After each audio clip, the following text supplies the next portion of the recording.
And we're live on air, and sorry for being late. We had a little bit of technical difficulties with Google Hangouts because it sucks on some devices, unfortunately. But I am joined by KT Munson. She is practicing pilot school because she has her headphones on, because that's the way it happens. Say hello, Katie. Hi. You can call me Katherine, actually. Katie's just the short name, but actually funny story behind that.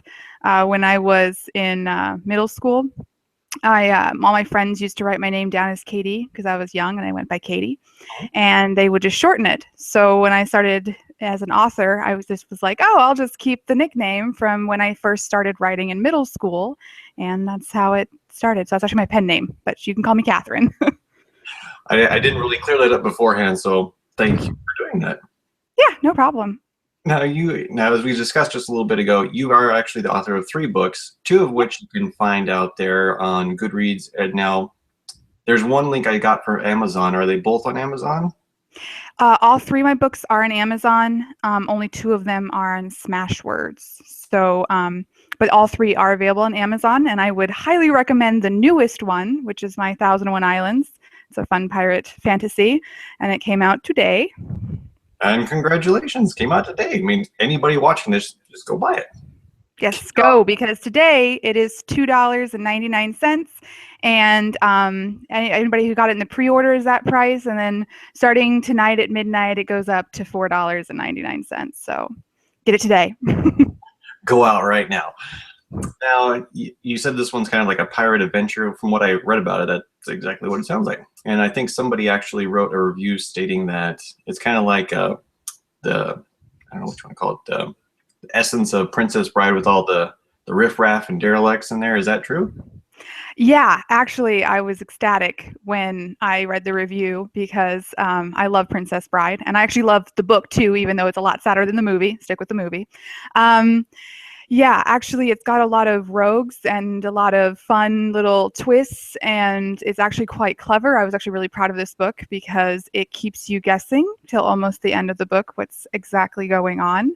And it does sort of just end, which some people didn't like, but it really is the end of this story. And yes, I am considering a sequel. Nice. And is the one that's before it, I think it's called Zendar, is that right? Yes. Now, can you give people kind of a brief rundown of what that one's like, in case it's slightly different? People want to make sure that they're picking up the right one. Yes, Zendar is a lot different. It's still a fantasy, but it's more romance-based.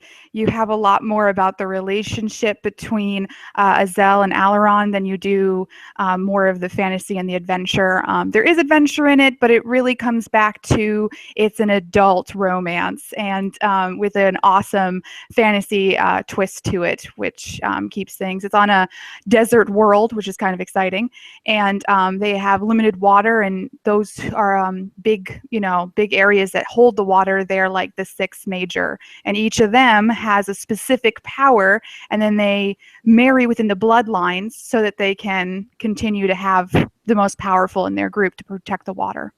Nice. See, I'm sold already. So now you mentioned your 3rd book. Tell people kind of what you told me. It was your first one, correct? Yeah, North and South I wrote for NaNoWriMo in 2013, and it was my first book that I decided to publish because it was a standalone book. I have no intention of ever doing a sequel for this book. It is a done book. It's from cover to cover. That's it. You'll never get any more. I have no desire to do anything else with that world. But it follows 5 people, and each of them represent sort of encapsulate a certain kind of ideal. The princess, the scholar, the witness, the fallen guy. I guess he's more of a wanderer, I guess would be, and then you have, let's see, who did I miss? Oh, and the knight. So each of those, you follow those 5 people, and the witness is the only one that meets every single person. And the whole concept was that we make bad choices in life, and sometimes we learn from them, and sometimes we don't. Cool fantasy world, and there's actually a map, so you can actually see what it looks like. It's basically the North and the South, hence the name North and South, divided in the middle by the dunes. So it's a pretty cool story just from the concept of, telling these stories in such a way as almost like it's history, like it actually occurred. And that's what I wanted to do. Now, with that, you said that this one was kind of your hardest one because it was your first one, right? Oh my gosh, it was such a nightmare. I'm still fixing it. I'm it is still going through rewrites, and I wouldn't recommend it right off the bat. I would recommend my newest book. It's the most polished. I wrote it last year, so I'm a better writer, through everything. This is definitely the book you want to start with. I have another book coming out next September that's an urban sci-fi. I would also recommend that book before I would read North and South. But over the next year, I'm going to be doing a rewrite on it. So if you want to see it where I've really, grown as an author, then okay, sure, go ahead. But yeah, you'll enjoy 1001 Islands quite a bit more. Now, the concept seems really, really awesome. I think anybody who's an indie author that's first starting out knows that that first book is that one that you trip over, and you hope that you catch your balance before your face hits right in front. What was the most challenging part of that one? Was it it wasn't? I'm guessing it wasn't the writing. It was more something afterward, or was it? Well, I wasn't prepared to market as an indie author. The reason I became an indie author is, of course, I'm in Alaska and I'm really isolated here. And there's like 4 publishing houses, like publishers in the area, and they really only take Alaskan-based books. They don't really look at fiction books unless the fiction book is placed in Alaska. And I'm not a nonfiction writer at all. I'll admit it. I'm not. I love building worlds. I do draw from real life, I mean, I hunt, I fish. I know actually how to do that. I've seen bears and moose. So when I write about them, I've actually seen them and I know how they work. I've seen them my whole life, which is kind of cool. You like walk down the street and you're like walking to your bus stop and you're like, oh, hi, there's a moose. And you just keep going because you know that as long as you don't mess with them, they probably won't mess with you. Anybody else is from any other state who doesn't have moose going to full meltdown, which is actually really fun to see. But on that note, the reason it was so difficult is I had a blog that I'd only started like 3 weeks before I published. I didn't have a Twitter account because I hate Twitter, but I'm on there now.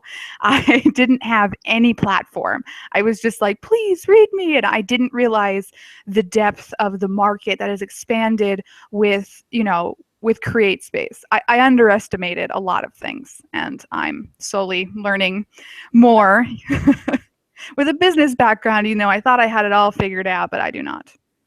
Yeah, it's really different when you're thinking about and conceptualizing all the things that you think is going to happen, and then you step forth and you kind of go, oh shit, and there's a lot more to it everywhere you go. I mean, social media, I think, it does sell you and it kind of gets you out there, and I guess it interconnects you with a lot of readers. Mm-hmm. If it wasn't for that, I'm sure like a lot of indie authors wouldn't be still treading water. They'd be at the bottom of wherever they're at. But yeah, that was my big issue too. Getting going, that whole, I need to get that momentum. So I can relate very much so for you. Now, you had mentioned before you kind of like a mentoring role. So you like to be able to kind of give this kind of what not to do guidance to new and upcoming authors, right? As often and as much as I can. I mean, everywhere. I was the first year I did NaNoWriMo, it was all about writing for me. I didn't contact anybody. I just wrote. And I just found out that I can write a book in 4 months. I can't write a book in a month. So, but it was a fun experience. And so last year I contacted a lot of people. I went on the mentoring forums. I was like, hey, are you having trouble finishing a book? Because I know how to do that. Before I published my first book, I'd written 6. And that's not including the ones I wrote in high school. I don't count those. They're very sad. But I do have the ones, that I was like, okay, I have 6 books. I've written them. They're amazing. I'm very excited and I need to put one out. And I want to be like, don't do what I did. Don't rush it. Build your your fan base prior to starting. Don't give up even when you don't sell a book or you only sell 1 book a month. It's awful. Your soul dies a little bit every time, but eventually you'll get there. And I'm really big on helping authors that get stuck. I've like developed a couple of ways to break writer's block based on personality. You know, like if you're an introvert, this works better. If you're an extrovert, this works way better because I'm an extrovert, so I'm better at those. But I do know a couple introvert tricks that I've picked up. And so anybody who gets stuck, anytime I ask them if hey, are you having problems with writing? I try to recommend, hey, try this. And it's really rewarding to me when it works and they tell me, oh, I've been stuck on this chapter for 4 months and now I've finished it and I'm on the next chapter. And that's worth it for me. Absolutely. I mean, I don't think I would have propelled the way I did. I don't even know if I would have. I'd probably still be just hesitant back there if I didn't have some help from some really great authors out there that kind of helped push me to go past that block that I think we all kind of find when we're first starting. Especially if you're going to go out and you're going to be indie. If you're going out trying to be traditional, I mean, those people that I know, they study a lot and they try to figure out which house is best and which will do the best for them. And they have to have a lot of patience, which I really don't have. I still suffer from like the impatience of like, I need to get this book out there right now. And I really admire authors that can actually take that time and know that they need to build that platform. But me too. I mean, I spent 2 years trying to get traditionally published, and after who knows how many blanket replies from literary agents, it was like, well, I can't meet these people because I live in Alaska, and to get anywhere in the lower 48, the minimum time is a 4-hour plane ride into Seattle. So if I want to travel across country, it's 9 hours. And so one, I can't afford that. And two, it's a lot of time to put in. It's a 1-day travel wherever I go.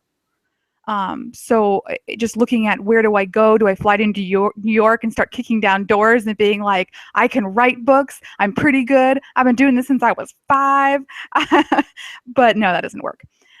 So being isolated, that's kind of what drove me to do indie. 2 years of writing queries and doing the research. Oh man, I suffered that. I know it. It hurts. But I survived. Yeah, I didn't even have that much patience. I think I tried the query route for about 6 months on a different novel that I had completed, and then I just kind of went, oh, this is bullshit. I can't just sit there and wait.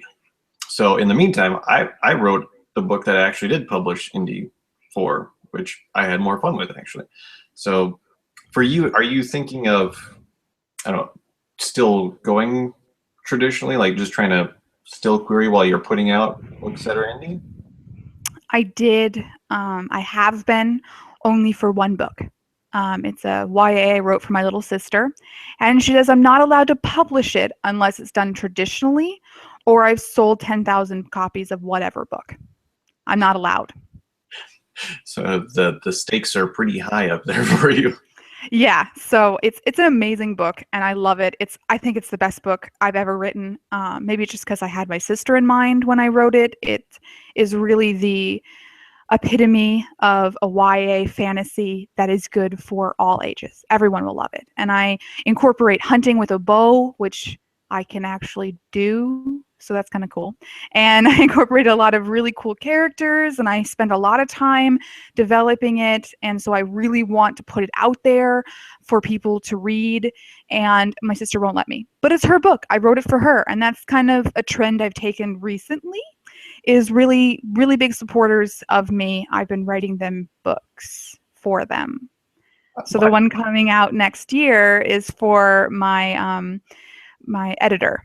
My first editor, who supported me since 9th grade. I mean, she used to read my stuff when it was awful and told me I had talent. So I'm keeping her forever. Now, I've always found that if I write with somebody in mind, I do feel like I write better because I don't know if I'm hyper focused on them and not so much the story. But you get that sense of connection, I think, between the two people. I mean, I don't know, personally, if I write better about other people, I'd have to ask them. But I'd like to think that if we do draw that inspiration from ourselves or that thing that we know that other people don't. Like for you, moose, just like we don't see that all the time. I mean, I live in South Dakota, so we can see them, but not on the street.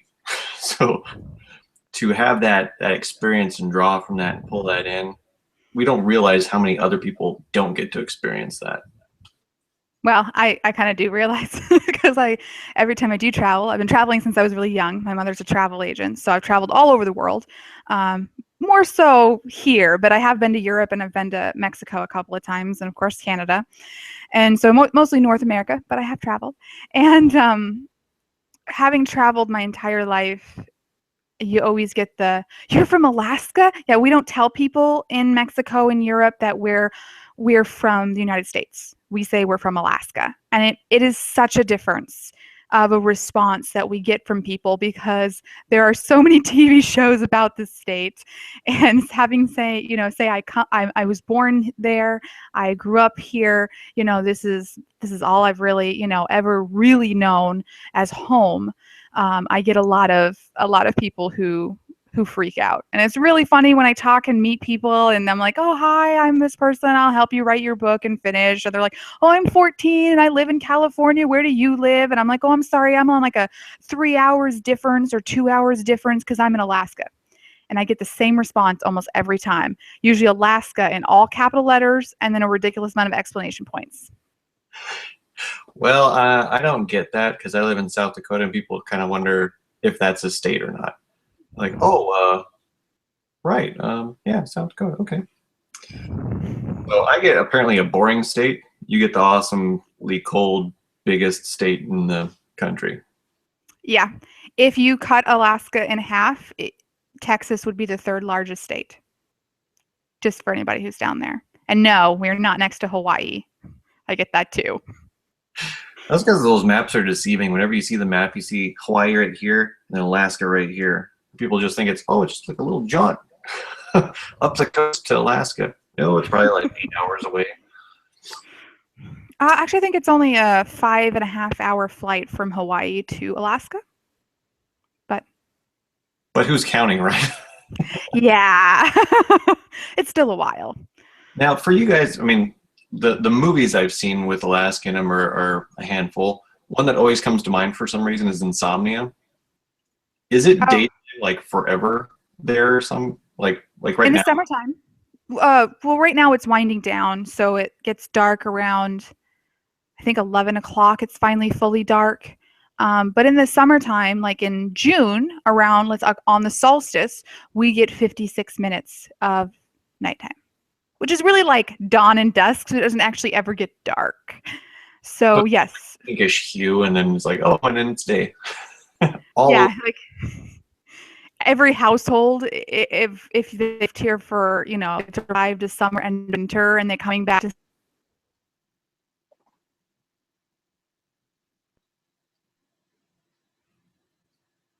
I think that we might have lost small connection there.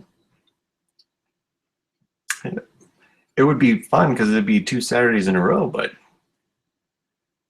all they see is a little icon with Katherine's face down at the bottom, kind of frozen in time.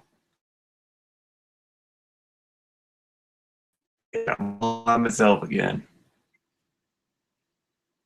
Yeah, I don't know if she's coming back. Maybe it's the Alaskan thing. Maybe because we were talking about the state of Alaska, it got pissed and snapped her internet in half. It's quite possible. I don't hold anything impossible anymore. Nope. I don't think she's coming back. Or she doesn't know that she's not there. Or maybe she can hear and see me, but I can't hear and see her.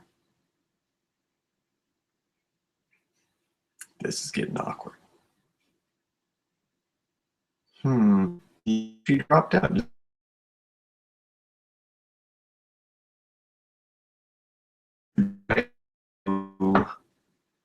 Restart without telling her. God bless technology. Well, I'm not sure if her computer's coming back. Possible. I won't hold out for it,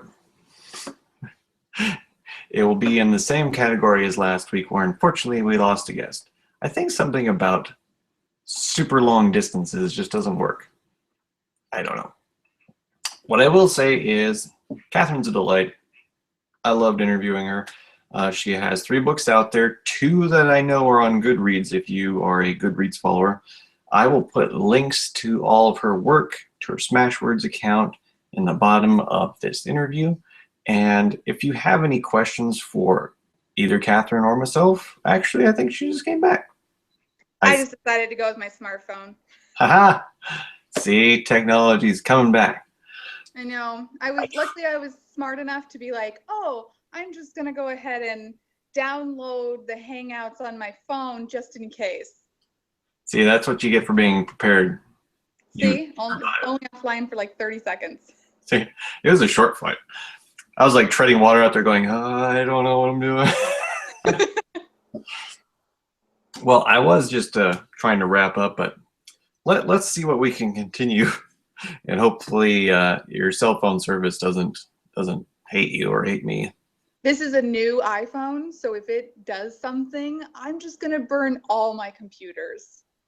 I would kind of advise against that, but I mean, if we can capture it on air, I'm all for it. And I have space to go burn it too, so. Yeah, I would imagine that you probably have a little bit of something. I always curious, is it terrible there? Is it terrible what? In Alaska in the winter? I know what it's like here, but extremes.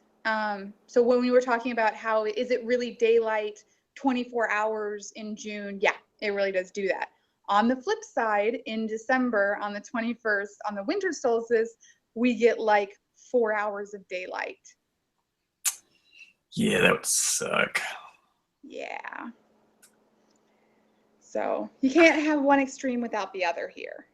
No, like if you had to say what was the hottest and coldest day you've ever had, what would it be? Fairbanks, -40. Also Fairbanks, I think 97 degrees. Yeah, you got me at the -40 part, that's for sure. Like that's like you step outside and something breaks off.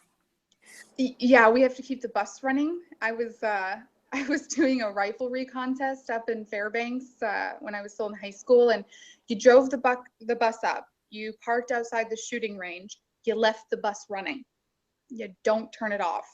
And you go out, and we did the competition, then we got back on the bus, they drove us to the school and dropped us off where we were staying, and you left the bus running. Yeah, I don't know what I would do if that bus stopped and I had to think of fending for my life.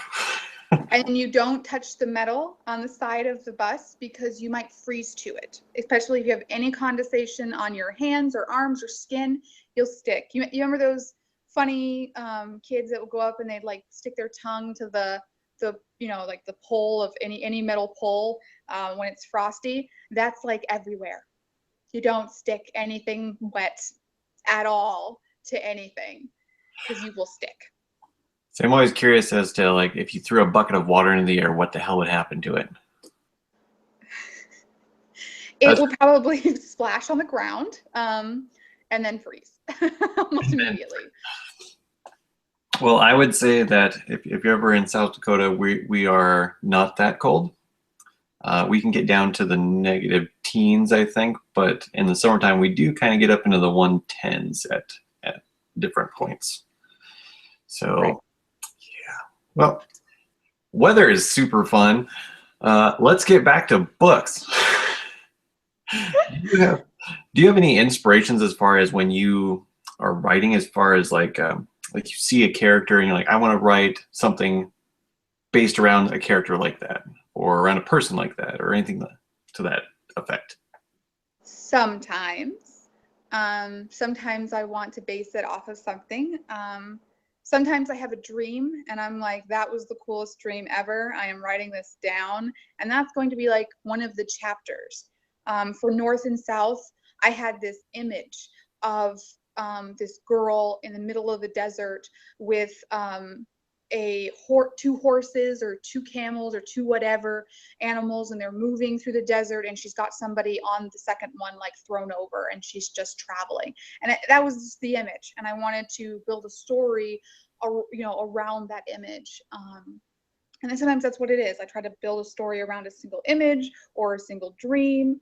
Or for like the one that's coming out in September, I did a character study on the person that I'm dedicating it to, and I wrote down funny things that she said over an 8-month period and worked them into the book. Nice. Now, do you ever, I know some people. Oh, you froze.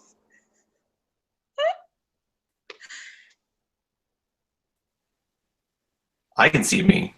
Can you see me? You're frozen on my screen, but continue. As long as you hear me, that's all that matters. As far as music, right to it, or do you need that silence? Oh, it depends on where I'm at. When I'm editing, I like to put a movie on in the background, but when I'm writing, I guess it really depends. I really like classical music when I'm writing. It's kind of my go-to, and I love soundtracks from really good movies that are all instrumental. So I'll be listening to like Pirates of the Caribbean while I'm writing my book about pirates. And that works out really great. So I guess it depends. It's really weird not being able to see your picture move.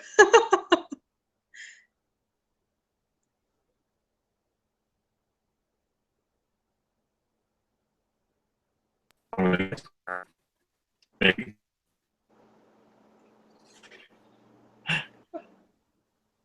Are you still? I can see you moving in a little icon down at the bottom. Oh wait, I think I got you back. Yep. I can understand you now. Before it was like, well, that sounds robotic, and I'm guessing those are words, but I can't understand them. We gotta love the internet. We got to take this time to thank it for all its glory and quirks. For working all week until this half an hour. Hey, I mean, like I could go all week just streaming stuff and looking at things on the internet.